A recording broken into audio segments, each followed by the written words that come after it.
Welcome to Speak for Yourself. I'm Jason Whitlock. That is Marcellus Wiley. He's that dude. Yes, sir. Coming up, we'll tell you if the Cowboys regret dumping Tony Romo. And John Smoltz joins us to review the game one of the NLCS, which starts tonight on FS1. But we start every day with a Whitlaw. What you got today, big dog? Oh, I got the new TO. Today it makes sense to analogize Giants diva receiver Odell Beckham Jr. to Terrell Owens. It's a fair comparison, especially if you watch the Philadelphia Eagles curb stomp the Giants on Thursday Night Football. Beckham's dysfunction is now the Giants' dysfunction. And you can now have to wonder, do the Giants regret making T.O. 2.0 the highest paid receiver in all of football? I think they do, and I think they should, because I believe OBJ is actually something worse than Terrell Owens. I think OBJ is Soulja Boy. You remember Soulja Boy, the rapper, the YouTube sensation? Watch me crank it, watch me roll, watch me crank that Soulja Boy. You! I never liked Soulja Boy. When he became a star a decade ago, it was proof that rap died. It foreshadowed that we would live someday in a world where people actually believe Drake is on the same level as Pac, Rakim, and KRS-One. Yes, we can get Odell Beckham Jr. off my damn lawn. I'm an old man and I'm angry. He's a YouTube sensation. He made one catch, dyed the top of his hair blonde, put up a bunch of numbers in the new NFL Madden League, and people lost their damn minds. Odell ain't on T.O.'s level. T.O. went over the middle and took shots. T.O. was immature, but he wanted to be great. T.O. played in the Super Bowl with a broken leg and put in real work. Odell is a superstar because the league outlawed contact and because Twitter controls the media conversation. Odell is a clown show who doesn't understand the first thing about winning or leadership. He has everybody on the Giants pointing fingers and reacting emotionally. Many of us in the media are reluctant to say what we really think about Odell because we know our comments will be immediately forwarded to Odell's Twitter feed, and Odell's extra emotional butt will be offended rather than adjust his approach. So we lie to Odell and make excuses for his behavior. We act like Odell is as valuable as Julio Jones. We act like Odell is this generation's Jerry Rice. We act like if the Giants only had a better quarterback, Odell wouldn't be a problem. Look here, if Dr. Dre, the greatest producer in music history, agreed to produce an album for Soulja Boy, it would still stink. You know why? Because Soulja Boy can't rap. Man. Soulja Boy can dance, he can conceive clever hooks, he can dress the part, but he can't write or perform 16 bars. There's more to being a great football player and the face of a franchise than just catching the football. When they make you the highest paid player on the team, you have to accept the responsibility of leadership. Odell is no leader. It's not within his personality to be a leader. He's a brand, he's addicted to attention, he's an immature child. He's football's soldier toy. Watch him crank it, watch him roll, watch him make the NFL long for the days of T.O. You like that, Marcellus? You! Right. Joining the desk, two great NFL players, former Hall of Famer Eric Dickerson, former Pro Bowler, Super Bowl champ Brian Cox. Marcellus, start with you. Yeah. Am I right about Odell? I think he's worse than even Terrell Owens. Wow. You could be a little more open-minded in respecting the latitude of the different makeups of a star. The complexions of a star is different. You just talk about two great football players were flanked by, and they had two different demeanors on that same football field. And Odell Beckham Jr., if you want to look at what I say from superstardom, what it looks like from Barry Sanders to a Deion Sanders in terms of emotional makeup, passion, and how they show it differently. I'm looking at Odell Beckham who puts in the work. I'm looking at Odell Beckham who puts up the numbers. And then he's not getting anything handed to him easily by his quarterback right now. His quarterback is doing him no favors. And this is a guy who's more of the Deion Sanders mode. And a Deion Sanders back in the day when he put up his numbers also had his issues with his teammates, Jerry Rice included. And there were times where if there were a social media component, when Deion Sanders was there playing like he played, acted like he acted, did it like he did it, you wouldn't even be talking about Odell Beckham being the worst of that situation. You'd be looking at Deion like he's crazy. So my point is, Odell Beckham is doing what we have seen done before. It's just now we're getting it every second, every day. Deion saying. No, I didn't say that. I said emotional makeup and the way he performs and gets out there. No? Deion puts in work. Oh, and Odell does it, you just said. Not like Deion. Deion was flawless, man. Oh, I get it, but he also didn't play a dependent position. Like, think about Odell's first 3 years. I'm not comparing him to Deion. Stop that. You're going to have me on YouTube looking foolish. I'm just saying that the guy put up all-time historical NFL receiving numbers. You don't get that by just rolling out of bed and showing up in practice. They just changed all the rules. I can damn near put up numbers out there. Brian? I don't see him as a gimmick, but his actions are inconsequential to me. From a guy who used to get in a lot of trouble, having matured and having been able to sit in that position where you've been ostracized and your every move being picked apart. To me, if the organization or the head coach goes down and say, we're going to cut out these antics or I'm going to suspend you and not fine you, you cut out all the drama. Because nothing hits harder than taking away my ability to play. You could take my money, I'm fine with it, because if the team finds you, you can write it off on your taxes. So you damn near kind of forcing them to kind of do something if you need a write-off. But if they take away your playing time, now you got nowhere to look and your Twitter feed ain't happening and they're not showing pictures of you on the sideline dressed in, your apparel, your team-issued apparel. So that's the way to cut some of this stuff out. So to me, it's a lot to do about nothing, because if you don't show pictures of him on the sideline, it's no issue. And Joe Green taught me a long time ago. He said, anytime you're on the field, you go out for a coin toss, you playing the game, a warrior always keeps his helmet on. I'm not into this new wave. You always talked about the hair and stuff. It's like he's trying to get likes, or he's trying to make himself a bigger deal than the team. And to me, that's disappointing. Stop. I interject, because there was a rule in your era and even between your era and his era that was called the Emmitt Smith rule. And that was a rule that was put in place because people of your age range was taking their helmet off every single time they could to show off for the cameras for marketing opportunities. For me, I never did that. But I'm a guy that's been in trouble and been in those type situations where I never cost my team. If you go back and look at all the times I acted out, the game was out of hand one way or the other.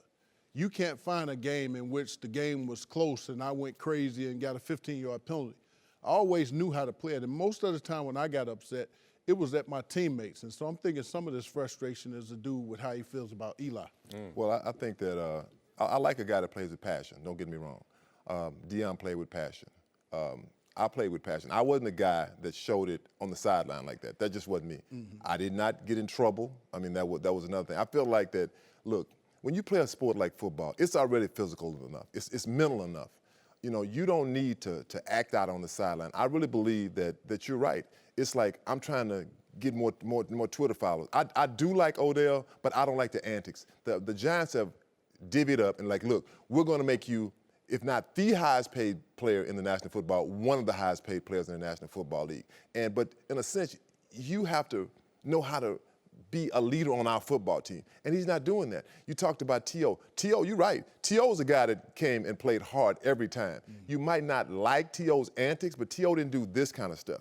It's all about the football team. It's not about the individual. Football is the most sport that is all about the team. And I feel like in this instance, it's all about him. It's like 2 weeks ago when he had the 137 yards. They lost. Yeah, they lost. You didn't see him acting like that then. So that's what it comes back to. And you're right. If you take away the playing time, now look, you still won't take away that money either.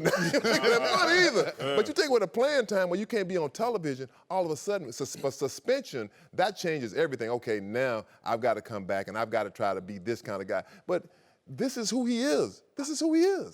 I want to challenge all of you all. Obviously, I didn't play in the NFL. I was a mediocre college player. But I was an offensive lineman. And I looked at the Giants' offensive line last night. And Brian, you were a former coach. And this is what bothers me about Odell. I saw a collection of individuals out there for the Giants. I didn't see a team. And where that most showed up is on offensive line play. And so that when I'm looking at their offensive line, they can't cohesively interact with each other. I'm looking at a team that is fractured. I'm looking at Eli Apple blaming teammates and all. It's all a reflection of Odell. And so when I look at the problems, I can see a kernel of Odell in all of their problems, particularly when I look at that offensive line. There's like 5 individuals out there, 5 individuals individually getting their butts kicked because they don't know how to act as a unit. And I think that starts with Odell's bad leadership. I think it starts with the head coach's bad leadership and trickles down to Odell. If you're Pat Shermer and you're the play caller, it's hard to be the head coach for the entire team because most of your time is spent. There may be some defensive guys that he don't even know. And, you know, as sad as that is to say, when you double dipping and you play calling and you're the head coach, you can't do all those responsibilities. And so you need help. So if he don't handle it and he continues to let Odell act that way, and then you see Eli Apple act that way, and you see the offensive line act that way, your team is fractured. It's like this. You want a team like this that nothing can penetrate and you all pulling in the same direction, and that's not the case in New York right now. Well, it starts at the top. It's not Odell. It's not Eli Apple. It's not Coach Shermer. It starts up top when they lost institutional control because they sent a memo to this team and said, look, we are not in the business of winning football games. And how did they send it? When we bench our quarterback for football reasons 1 week, and the next week we bring him back for PR reasons. Guess what Odell is sitting there saying? Hey, man, we about this winning or not? And if we're not, I have a problem with that. So Odell had to go on a mission to get his money, and he got his money now. Now he's on a mission to let them know we're trying to win games, and you know why we can't win games. And that was my point. When you said Odell is on a mission, he had an opportunity to not sign a contract if he was not happy with them putting Eli or installing Eli back into the game. When they went out and got Saquon Barkley, that's a good choice if they didn't think any of the other quarterbacks were franchise guys, which could possibly be the deal. But if the head coach took the job, I'm sure in the interview process at some point it came up, who's your quarterback? He could have brought Case Keenum with him. He could have brought Teddy Bridgewater, all the guys he worked with in Minnesota. He could have brought one of those. But instead, he said, I can win with Eli. Yeah, he said Eli has something in the tank still. Let me ask both of you, not to leave you out, Eric, but you played on the offensive side of the ball. Thank you, I appreciate it. The defensive side of the ball is the emotional side of football. Yeah. And I'm looking at a guy on the offensive side of football where it shouldn't be this emotional, and that's why he's disruptive. Is he too emotional just as a player in general, but particularly for that side of football? I don't think so. Michael Irvin comes to mind, playing against the T.O., even though T.O. did it from a different place, emotional space. T.O. certainly got a lot of attention, but it wasn't coming with the look at me kind of feel and connotation that it does from Odell. But maybe that's just the lens we're looking through because of the cameras, the access, the Twitter. We get to know everything about you, so therefore we look at you from a different perspective. But I've seen many of balling receivers out there trying to say me first. And I'm going to say this. Is it emotion or is it frustration? Because a lot of times when I got in trouble, I was frustrated with a teammate. For instance, we'd sit in meetings and we go over plays and we talk about things that we wanted to get accomplished during the game. And one guy would fall asleep or he'd be doodling or doing something, and you get to the game and that very thing happened. I would explode and people would construe it as me exploding at the opponent when really I was frustrated with my teammate who fell asleep or was doodling during the time we were trying to get this play right. So I would surmise that some of it's frustration more than emotion. I agree. Frustration is big, especially for an offensive player, for like a running back. We depend on our offensive line. Right. Key example, in Indianapolis, you know, they had got rid of our best offensive lineman, Chris Hinton.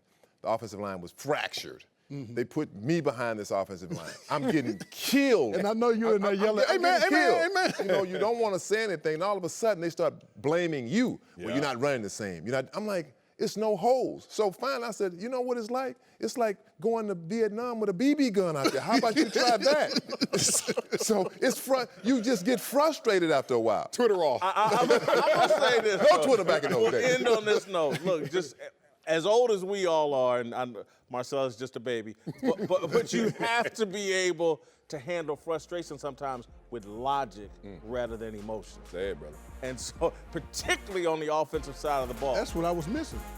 Yeah, I What's can the have logic? Logic? It's easy to say that up here, though.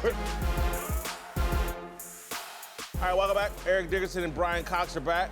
Let's move to some big stories, starting in Dallas, where 2 years ago, Dak Prescott was the toast of the town, but now he might just be toast. Jerry Jones has Dak's back, but it appears the fans have turned on him, with someone launching a change.org petition to bring back Tony Romo. Marcellus, should the Cowboys regret ditching Romo for Dak? No. I mean, hindsight's 2020. We can't look back now and say, you know what, we messed that thing up, because at that time, Tony Romo was 36 years old, couldn't stand up straight, couldn't stay healthy for 2 years, 2 consecutive years. He only played 5 games within those 2 years. So you got to look at a guy like Tony Romo at that time, and you're like, expiration date, I think it's over. And then Dak came in, and all of a sudden the same fan base that now wants Tony Romo back switched to Dak immediately. So all I took from this was the fans have taken Dak to court. The court of public opinion. And Dak Prescott's a defendant in the court of public opinion, and it has power and it has sway. And I think Jerry Jones is on notice as well. Yeah, I don't think regret is any part of this. I do think, though, the fan base is raising his hands and saying, we don't believe in Dak. And I don't know if he can reverse that feeling. I don't think it's a couple of games that can reverse that feeling. The guy would have to win in the postseason. I think the fans in Dallas believe Dak's a limited guy. He's not a franchise quarterback in their view. I still want to see him with a tight end and a legitimate number 1 wide receiver again, and see if he can go back to being that guy he was his rookie year. I disagree with the fans here. I don't disagree with the fans, but I will say this. Where they miss a Tony Romo-like guy at is on the sideline, and a veteran guy that can get in his ear, which was most helpful because one of Tony Romo's best attributes was his intelligence. And so he could help Dak see stuff. They got a young backup quarterback now. Hell, Dak's teammate at one point is now the quarterback coach, so there's nobody really in his ear to help him come along, if you will. And I think that's where the biggest issue is with Dak, but I don't think Romo should be back. I'm not a huge believer in Dak either. I like that. You know, I look at the LA Rams in 2016. We drafted Jared Goff, and people thought he was a bust. But when we got Sean McVay, all of a sudden now, boom. The running game, we have Todd Gurley. Todd Gurley, he was a bust. They got Zeke. The defense for the Cowboys wasn't good. Defense is good this year, but the offense is struggling. It's almost they just switched places. It really is. And I keep going back to Jason Garrett. I mean, Jason Garrett. This offense is vanilla. It's like the old Rams. You almost know what's coming. When the Rams in 2016, I said, okay, here come the off tackle right run, right? Or here come up the middle, and here comes the check down. It was simple, and Cowboys are the same way. It's not about Dak does not have a number 1 receiver. Guys say we're getting separation. Okay, separation can be this much, but real separation in the NFL is this. Yeah, what we're talking about. We're talking about some real separation. The problem is not Dak. I think you have to look at the head coach, and I like Jason, but no one wants to say, hey, what about the head coach? Is it the head coach or the coordinator? Would you say Linehan? It's Linehan and the head coach. But you know what? Jason has been there long enough to have, you're a Cowboy. You're a Cowboy. You think you're supposed to be in the Super Bowl every year. The Cowboys supposed to be in the playoffs. Not the year I was there, but I hear you. But you know what I'm saying. You know what I'm saying. We ain't think so people, it's an expectation. So they expect, and they're not getting. And maybe they're not that good. Like even what do you see the Cowboys are going to do? Where they go from here? I mean, they don't have a receiver. I look at my old team. I look at my team, the Rams. They made play. They went out and got players. They have After to go out. you got the coach fired. Hey, if that's what it takes. But you know what? You know what? Keep Jason Garrett. I want y'all to keep him. Me personally. Don't fire him. Keep him now. I just want to say, keep him. I do think a move at the head coach could breathe life back into Dak, and this is why I'm reluctant to give up on him. I remember in Kansas City they had a little quarterback named Rich Gannon, and he was Elvis Gerbach's backup. He got out there. It didn't look the greatest, but he kept being effective, and he didn't look like anybody's franchise quarterback. And then he gets to Oakland and gets with John Gruden, and the next thing you know, he's an MVP candidate.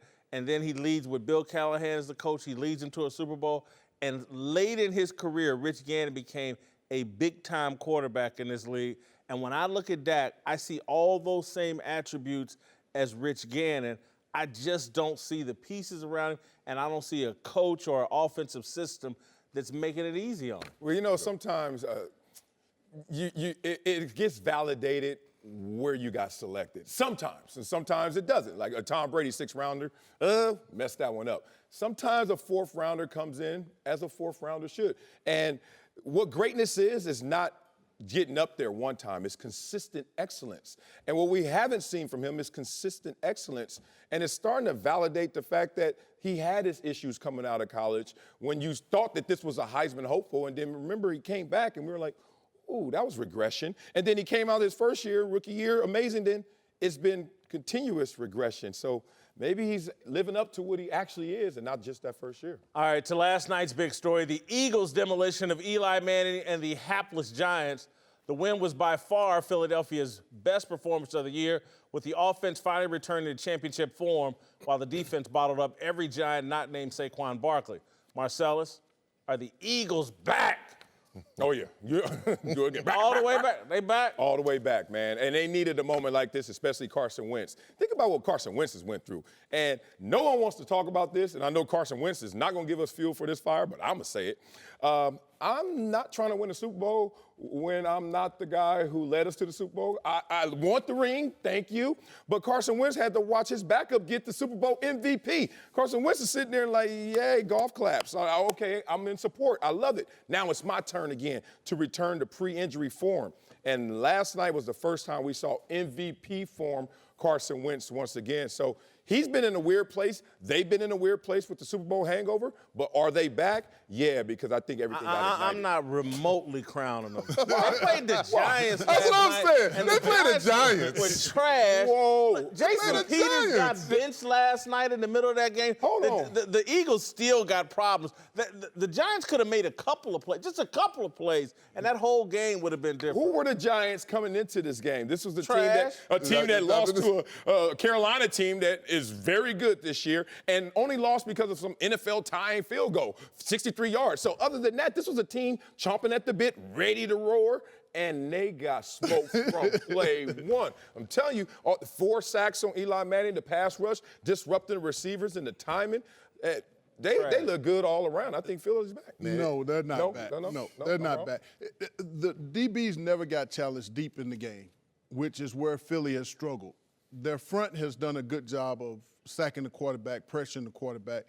But the New York Giants right now are one of the saddest franchises in the NFL. Yeah, and that's a sad thing. That's a sad thing to say because everything that organization has meant has been one of the standard bearers of the National Football League, but they are non-competitive. From the coach, first year, down to the players, they all need to take a look in the mirror, and they need to get on the same page. They didn't look competitive from play one. On the first interception down the line, other than Saquon Barkley, they looked amateurish. And I wonder why. Amateurish. You know how it is when we played a sorry team.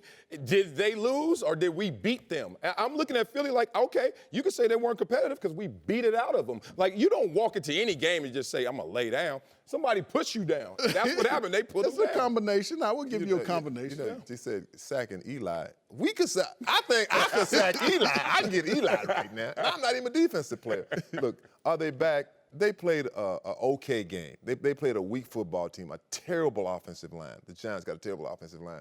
The only thing that the Giants have is, to me, OBJ when he's not having his antics and he's getting the ball, and Saquon Barkley. Yeah. But other than that, I mean, I look at the Eagles. You know, teams have a swagger about them. You know that as a player. You come out, you're like, hey, we feeling it. We feeling it. The Eagles right now, they don't have that swagger about them as they had last year. I don't see it. It may come. You know, it may come next week. It may come in late October. It may come in November. But it has to come. This is not the same team that we saw in the Super Bowl last year. Even Carson Wentz, after his injury, he got sacked quite a bit so far this year. Mm-hmm. He doesn't look like that same, like people talk, oh, MVP, oh, he's the greatest, he's this, he's that. He's not looking like that guy right now. So are they back? They won a football game. And you take a win. You don't care how you get it. Right. You take the win and you be happy with it. But are they back? No, they won. That's like they won. I felt like Philadelphia's front four, Fletcher Cox, Michael Bennett, that group looked incredible. But then I said, well, is it them or is it the guys they lining up against? The rest of the Philadelphia team, again, Jason Peters still's not right at left tackle. He got benched at some point during that game. The Eagles' offensive line was having some problems. I don't believe Carson Wentz got away with some balls where his hands was hit, and Nelson Aguilar bailed him out. And that game could have turned very competitive if the Giants were able to make just one or two plays. You guys are now dissecting it because you want to sit there and say it's not the same team we saw win a Super Bowl. And that's the process. That's the journey. That's what they're on. But did yesterday show that they're back on that road to success? Are they back on that path to success? Yes. Are they at the summit? No. But this is a team in a weak division that beat up on a team that was in a must-win mode, desperate, and full of emotional fire. And they stomped that from play one. That's hard to do. All right, welcome back. Whitlock and Wiley. Eric Dickerson and Brian Cox are back. Let's return to New York, where the Giants got embarrassed last night by the Eagles, but did have one bright spot. Rookie Saquon Barkley, who turned nothing into something over and over again and finished with almost 230 yards from scrimmage. Meanwhile, $95 million man Odell Beckham Jr. didn't do much besides throw a huge tantrum on the sidelines. Marcellus, who do you think is more important to the Giants' future, Saquon or Odell? I'm going with Blondie. I'm going with Odell. If you think about what Odell does for this team, it gives them the greatest chance to win. Think about it. Odell went for eight catches, 131 yards, and threw a touchdown and caught a touchdown. And they almost won the game against a very good team. Oh, almost won. But then we watched the next week. What category? They got wins and losses and almost wins. There we go. The almost's. I'm going impact. I'm going impact in this conversation. And then I watched Saquon Barkley go out there for what? 229 all-purpose yards. Amazing performance, destroying it. And they got spanked, smoked. So just in terms of impact by position, Odell Beckham, when he's right, this team is right. When Saquon has been right all year. And how are the Giants looking? Not so good. I completely disagree. I think one thing the NFL is going to have to come to grips with is running backs are still more important than wide receivers. And I think we're getting a lot of proof of that this year. Thank you. It doesn't matter what Odell Beckham Jr. does. You build your team around some diva wide receiver, you better be prepared for a roller coaster ride. You build your team around a running back like this. They got into a point last night where Pat Shermer, they were so frustrated, they just quit calling plays and just said, hey, flip the ball to Saquon and let him make some magic happen. Odell, you can't do that. Odell is overvalued, overhyped. He's undersized. He doesn't catch balls over the middle. He's a sideline receiver that does tantrums. Saquon Barkley is the future of the team. I would agree. He is the vessel that all blessings flow for this New York Giants offense. And so when you look at it, he is the second running back in the history of the National Football League to average 100 yards per game through his first 6 games, and that's run and pass combined. The guy has the vision, he has the speed, he has the ability to pick up blitzes. He touches the ball more than the wide receiver position, so for that fact, I would say he's the guy that they have to build a team. He's a leader, too. Most definitely, and a leader on that football team. I don't think you'll never see him act like that on the sideline. Look, I'll say the Rams, that team is built around who? Pretty much, Todd Gurley. Todd Gurley. The Cowboys, even though they're not winning, what makes that team grow? Zeke. The Steelers, even though he's not in camp. Connor. Le'Veon Bell. Le'Veon Bell. Most definitely. If you've got a top-notch running back, not just the running back by committee. When they go running back by committee, that means we ain't sure if he should be the guy. But when you got a guy that's the guy, you build your football team around him with a great offensive line. Most definitely got to have a quarterback, which they don't have right now. So, for sure, you have to go with Saquon Barkley. Man, we having a likability conversation. No. Because y'all not hitting me with these numbers, these facts. This team hadn't scored 30 points but one time since Tom Coughlin's been there. And the one game they scored 30 points, who had the better game? Odell Beckham Jr. Since 2015, they haven't scored 30 points. But then we see, in contrast, when Saquon goes off.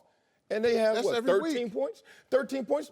That's my point. When Odell does it, all of a sudden you see the offense click at a different level, different dimension. Saquon's always doing it, and the offense is not Barkley translating. changed field position on a screen pass at some point in the game where they still had a chance. They got it down to the 15, and then it was penalties in the dumb offensive line that took them out of scoring position. There were things beyond Saquon Barkley that hurt them. He was able to change field position at the drop of a hat. When you go back to that game a week ago, this almost win that just doesn't count in the NFL. It's better than what happened last night. Let me tell you, I can give you the specific reason why they lost that game. Odell Beckham muffed a punt. It went off his foot. He set Carolina in easy scoring position. Those were the game-deciding plays. So we can talk about his 8 catches, 131 yards. No one wants to talk about the turnover he created that really swung the game. I want to ask you a question, Marcellus, as you was a defensive player. Yeah. Now, would you rather go against a team that's throwing the football or a team that's running the football? And I mean running it, not with this bad offense. I'd rather go against a team throwing the football because I get paid off them sacks. But really, my defensive players, y'all, you know, man, if they run, you like. Don't pound it on us. Thank you. Don't pound it on us, man. Because all of a sudden, you're like, man, why come y'all ain't making no tackles? Hey, what's your job down there? and my point is this, just by sheer touches, last night Odell was 2 for 14. 2 catches, 14 yards. The 8 for 31, when you look at the numbers that Saquon is touching the ball 20-plus every time, and he's the second player in the history of the game with all these Hall of Fame running backs that we have to have 6 games, 100 yards in his first 6 games, that's impressive, man. You got to say that this guy is the catalyst for that offense. Impressive, yes. Both guys are impressive when they're rolling, but which one has the greater impact on this team to have a win and also to be optimal in offense? It's when Odell is rolling. We witnessed it last night. All right, to Cincinnati, where the Bengals host the Steelers Sunday in a matchup that has produced some of the more explosive moments in football over the past several years. The last time these teams played, there were 20 penalties totaling 239 yards, and Big Ben seems to think the new rule changes might not be enough to curb the friction between them. Some of the stuff that happens in that game is the rules were made for it before that, you know. So, well, it's not about just the physicality of the football game. To me, it's when it gets the extracurricular, the dirty stuff that is you wish would be cut out of it, and hope is cut out this time. Definitely, you know, every game I've been in against the Steelers has been some type of aggressive hits or, you know, something dirty going on, you know. So, I mean, at the end of the day, it's football. You know, you can't go out there and play scared. You can't go play frightened. You just got to go out there and hit. It's hit or be hit. All right, we're going to keep it 100% authentic and real in this conversation. The Bengals and the Steelers do not like each other.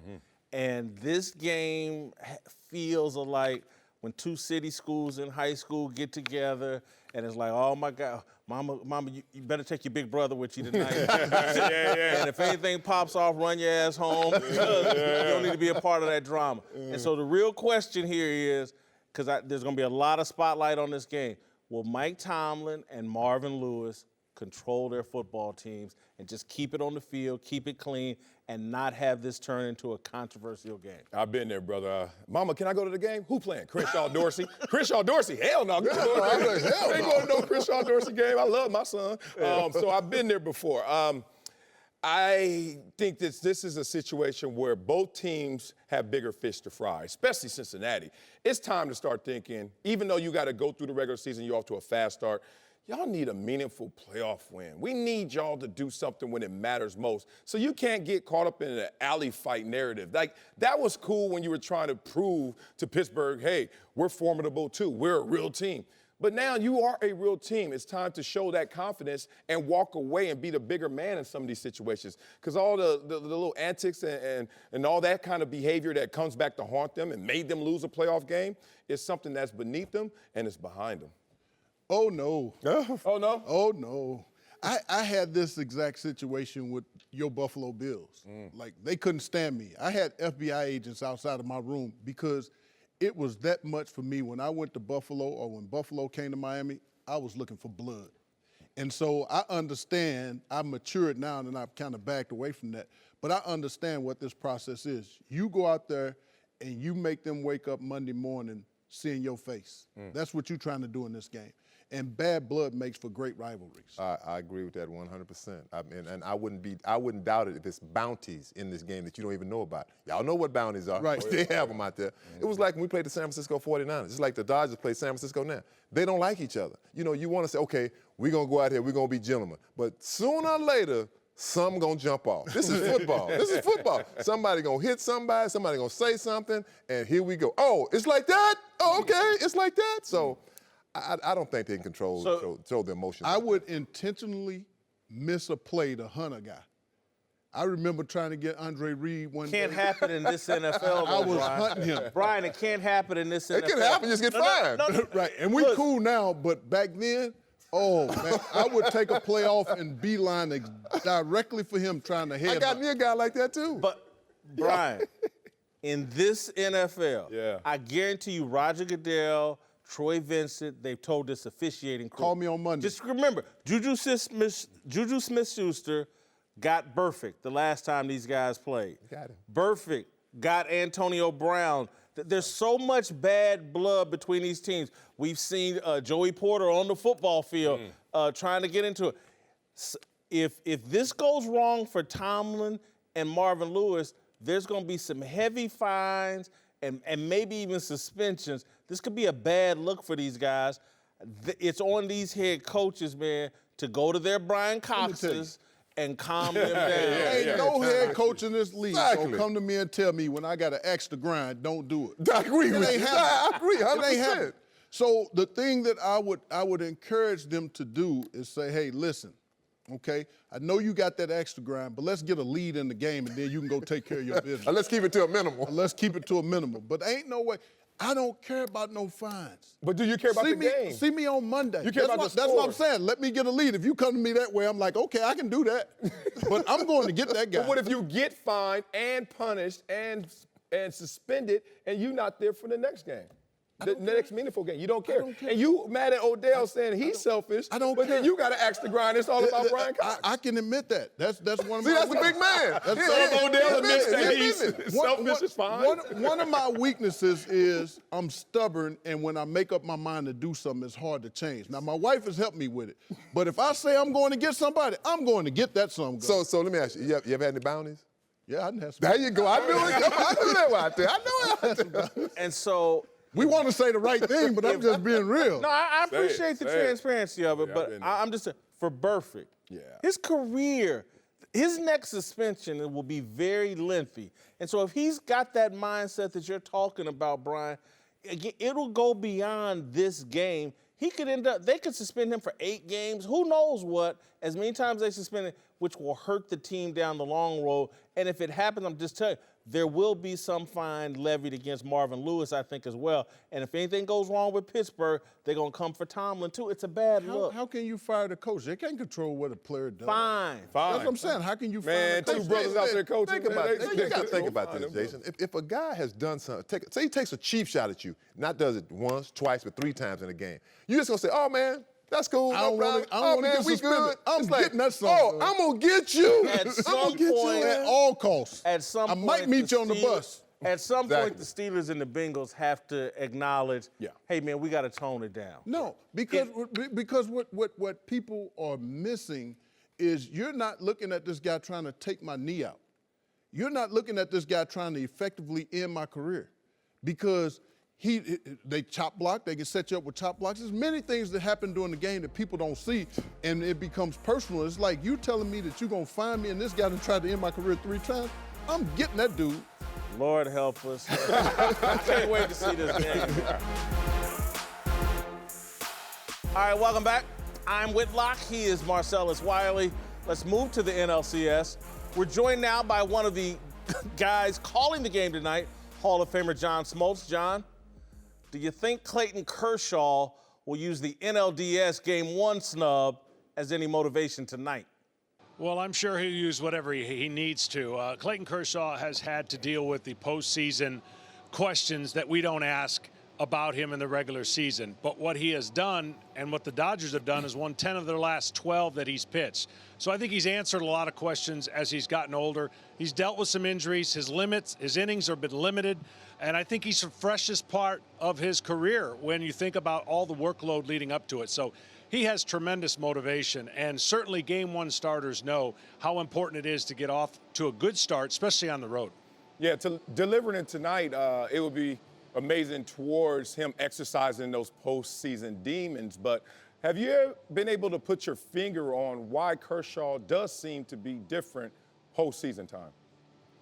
I think there's a couple things that lead into it. A couple times he had to pitch on 3 games rest. He's been forced to kind of carry the load in the past and probably wanted to do so much that when you're a regular season greatest pitcher of our generation, you can't be greater than that. And sometimes you feel like you need to be a little bit better because everybody's gunning for you. The one thing in the postseason I can say is nobody takes an at-bat off. Every attention to detail is magnified, and certainly you're going to approach a great pitcher like Kershaw differently in the postseason. So some can say maybe it's just an effort of trying so hard, but others, like myself, would say keep giving him the ball and watch how the numbers keep coming down. I think Clayton Kershaw will prove that it's just a matter of time.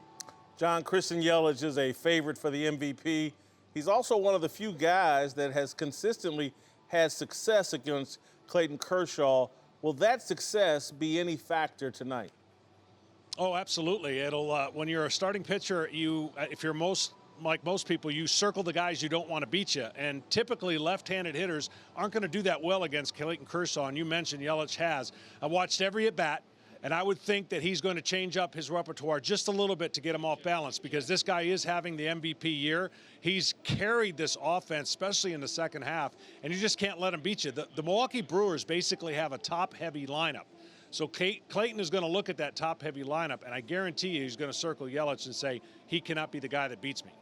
Now, with all the recent success with the Dodgers, where would you rank this year's team, despite last year's team having a better record?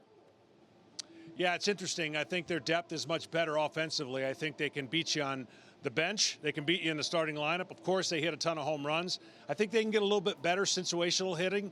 Their bullpen was probably better last year, but their starting staff is much better than it was last year due to health. And I think that's what's going to take them back to the World Series. If they get there, it's going to be because of their starting pitching.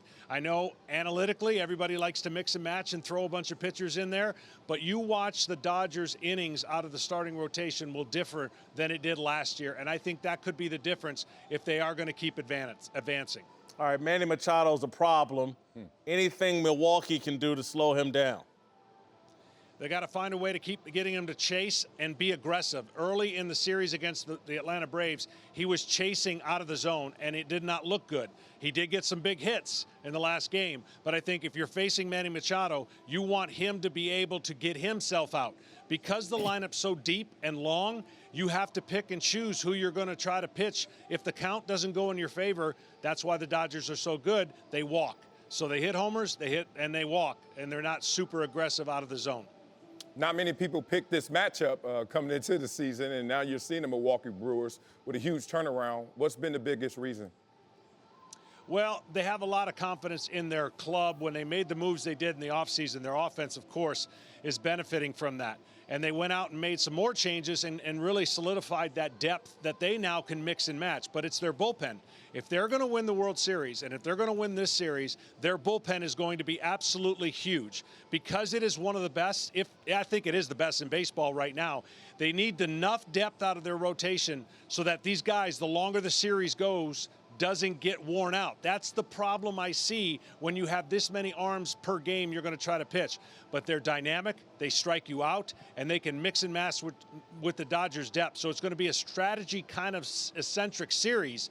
I don't think any starter for Milwaukee is looking to go 5 innings if that tells you what their formula is going to be like.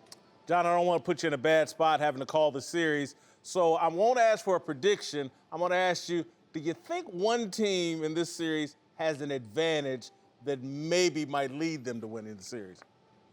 Well, the advantage, of course, you got a big market versus small market, so you got an underdog mentality from afar. Even though the Milwaukee Brewers won the most games in the National League. They don't think of themselves as an underdog. So I think for the Dodgers, their advantage is their depth, their roster, and the experience that they had last year. 1 game away from the World Series. But as I tell everybody, experience is only as good as if you put yourself in position to utilize it. So the Milwaukee Brewers are going to have to create chaos. And chaos might come from mixing and matching out of the pen. And if they can win in a 5 or 6 game series, if it could be short like it was against the Rockies, that's where their formula for success is going to come in.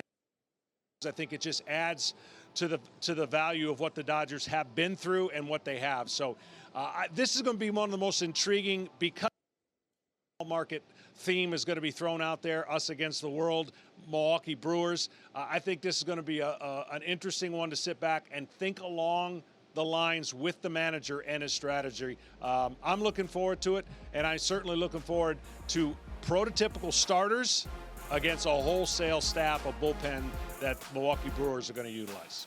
Thank you so much, John. Really appreciate it. All right, welcome back. Whitlock and Wiley. It's time for me to put Wiley on the spot and get into some hot button issues of the day in a segment we like to call Tell Us, Marcellus. Let's start with Eli Manning, who had a rough night against the Eagles yesterday, throwing a pick, taking a bunch of sacks, and generally looking lost and overmatched the whole game. Today, Pat Shurmur said he still believes in Eli, but after the game, Eagles linebacker Nigel Bradham actually said he looks forward to playing against the aging quarterback, saying, quote, I mean, I didn't really get the chance to go up against him early in his career, so this is all I know. Just going against Eli in general is a big blessing, a big opportunity to be able to make plays on him. All right, tell us, Marcellus, does Eli deserve all the blame for the Giants' struggles? Absolutely, all the blame. I mean, everything. And I never thought I'd see Eli Manning become a limo. And you know, I told you about the limos before. Coach is like, oh, Saturday film session right before we got curfew. Coach has got a red dot on somebody. And I never thought it would be on Eli. And he's like, make sure he gets to the game tomorrow because that's how we going to win. We got somebody on our team, but he's wearing their colors. And it's Eli Manning, man. I mean, opponents are looking forward to playing him because they're going to pad them stats. His teammates are talking about him, whether it's Odell suggesting it or other players reportedly saying it. Executives are saying, take the name off the back of the jersey.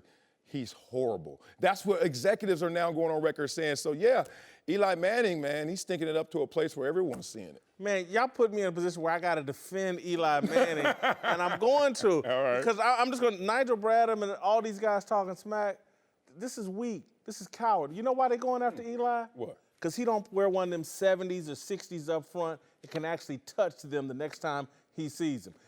Them offensive linemen are the reason why this dude's running his mouth and he can get to Eli.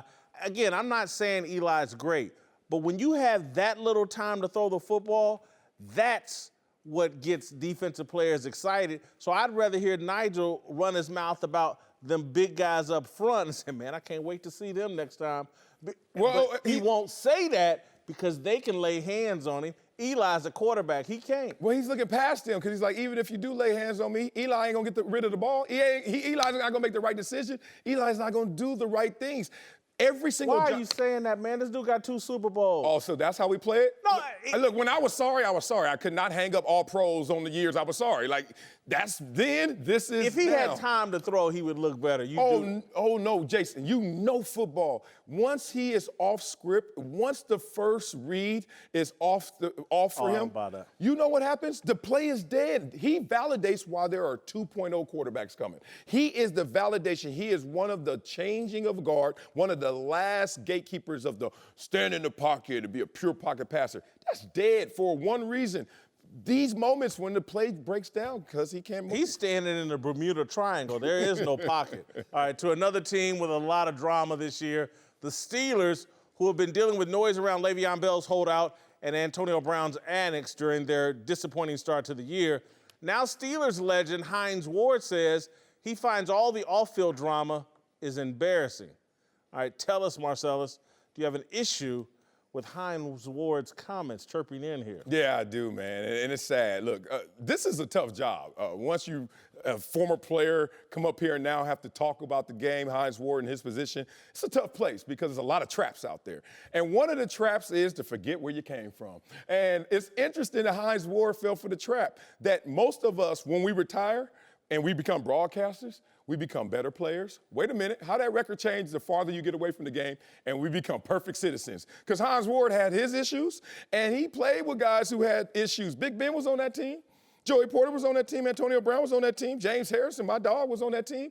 And now you're embarrassed? Were you embarrassed when you were there? So this is one of the traps that's out there as a former player. You start the self-righteous indignation, how we just start, oh, I can't believe that. And it just sounds a little holier than thou. And you know what? Listening to you talk, we need to get my former college coach on here, Paul Shadell, our head coach, because I got to be honest, I was a locker room cancer. I mean, I was a malcontent. I complained about everything. Yeah. I was late to everything. And then to sit up here and listen to me trash Odell Beckham Jr. That's what I'm saying. My coach is like, what? That's how If it Whitlock could dye his hair and be popular, he would have done all that. And so, Right? yeah. Now you get it, right?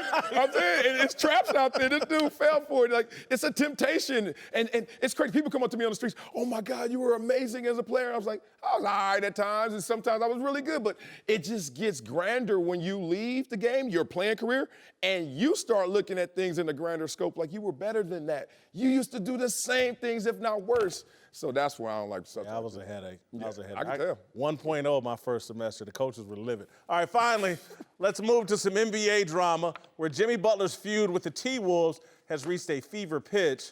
Well, now the Minnesota Star-Tribune reports that a Bulls insider traces Jimmy's annex to his friendship with Mark Wahlberg, Marky Mark. Yeah, so writing, quote, the suggestion was that Jimmy came into the league driven by his underdog status, and that changed a few years later when he started hanging out with Marky Mark and seeing himself as a star. All right, tell us, Marcellus, do you blame Mark Wahlberg for Butler losing his mind? Boy, you just earned your money. You had to say that, huh? You had to ask this question. This is so ignorant. I mean, your friends, all of a sudden, you hang with Mark Wahlberg. What does that sound like? What does that look like? 2 brunches a year? I mean, like, you're not with Mark Wahlberg. 1, he's busy. 2, No, I think they saying they hang out kind of on a regular. They Okay, bored. whatever. They texting and, they bored. I know Mark Wahlberg because he's partners with one of my best friends from college, and they just started a new company. Guess what? Mark Wahlberg is way busier than what we think and what we lean on to. And to attach that to him and say you Hollywood because you got a Hollywood friend, this is not that. This is a guy who had to climb up the mountain, who was a scrappy player, who has overachieved maybe based on what his physical skills were, and is now opening up and unveiling who he really is. That happens all walks of life all the time where you shouldn't make a day one assessment of who someone is. Let the person breathe and grow in that room. He's a 4-time NBA All-Star now. You think he's gonna act like he's just a puppy again? I don't know, man. I'm gonna tell you something. I was probably 170 pounds, and then I started listening to Heavy D, the rapper. And I'm not. It changed all of me, and no, I'm joking. Yeah, I'm about to say, the fat boys didn't get you first? No, man. I kind of buy into this a little bit. How? You an athlete. I see athletes all the time start running with these celebrities in other fields, and they want to be a little bit of drama kings. And again, that's what my concern is with LeBron moving out here to L.A. And next thing you know, you kicking with DiCaprio and Al Pacino, and you start taking on them Hollywood ways, man. But how come, rather than the athletic ways. Well, there is a difference in that, but I'm not blaming that on Mark Wahlberg because this is a guy who had an underdog mentality, and what comes with an underdog mentality is you're understated. But then you realize, I'm not the underdog now. I'm the favorite. I'm the man. And it has nothing to do with Mark Wahlberg. It's I've earned the right to now speak up, and I can be the one that's bringing the noise instead of the one that's always got to sit quietly. I don't know. I make it a point not to have Hollywood friends. I try to keep my friends from back in the day. I like broke friends, to be honest with you. So you can feel like the man. I keep that broke mentality. I like to have a broke mentality. It keeps me hungry. All right, welcome back. Whitlock and Wiley. All right, you guys know I can't stand social media. Yeah, all right. Darnell Smith, our social media manager, is here to teach me what's going on good. Oh, love that shirt. Yeah, that shirt fire. Hit him with that Dub C. Dub C. Say something to me, Marcellus. What you got today? Can you at least be from LA if you're going to throw up Dub C? Can you at least be We West got a Coast? big game tonight. Undefeated Warren Central versus undefeated Bowling Green, Kentucky. 15th in the nation, huh? 15, yeah, we 15th in the nation. What you over there flexing for? Y'all were 15th. Dude, I love. We were number 9 in the nation. Undefeated number 9 in the nation. First state championship. Yeah, trust me, first state. We put Warren on the map. Go ahead, Darnell, what you got? Yes, sir. We're going to start with something that happened at the White House yesterday, where President Trump met with rapper Kanye West, and Twitter was outraged.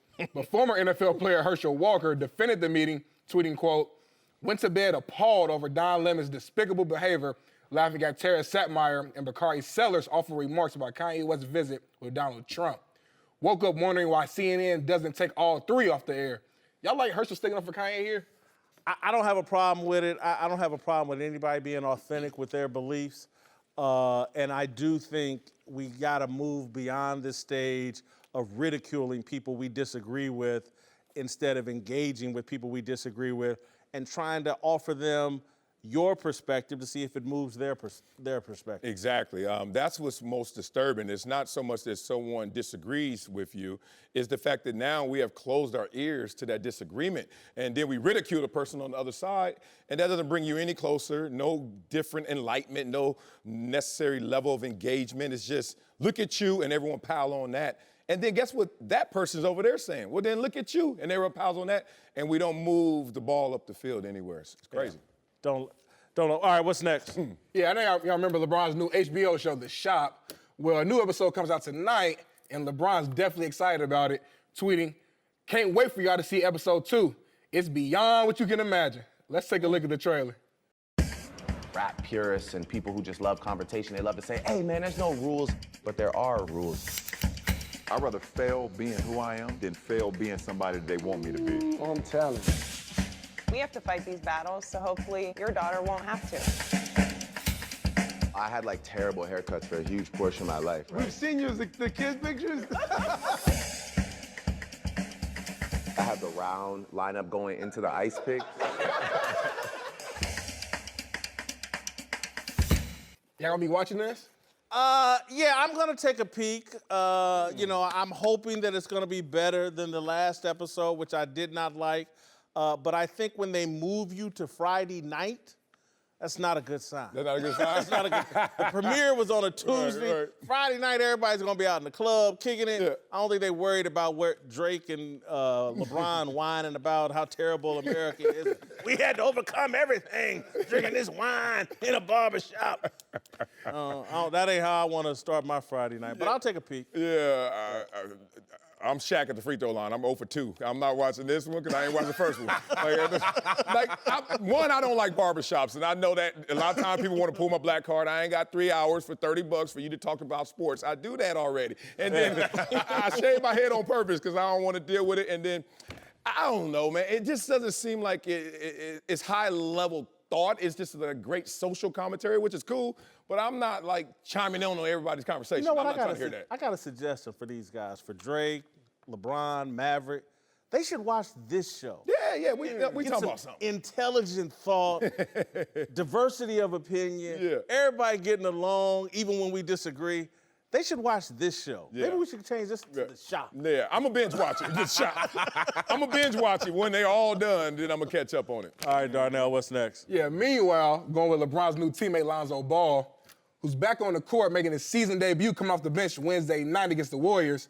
His first three-point attempt resulted in an air ball, and his teammate Josh Hart couldn't help but throw a little shade his way, tweeting, "Way to hold that follow-through, my guy." This is supposed to be Lonzo's new and improved form. Will Ball's shot be the butt of all jokes this year? Maybe. I like this. I don't see this as anything negative or bad. This is good-natured.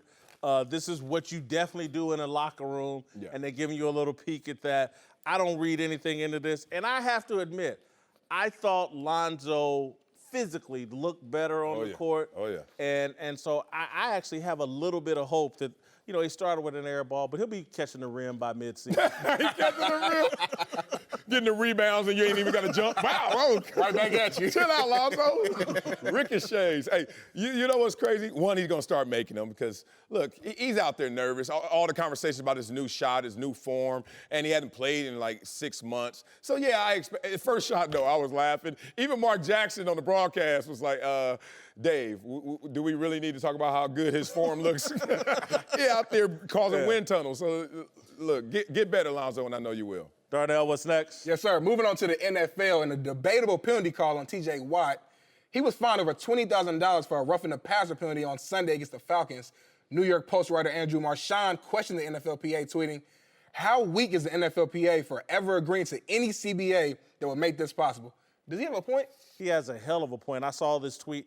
They took 38% of T.J. Watt's paycheck with this fine. Yeah. Or a hit like this. And this is my problem with DeMaurice Smith and the NFLPA, man. They always out here on this Twitter stuff rather than the real stuff that's hurting these NFL players.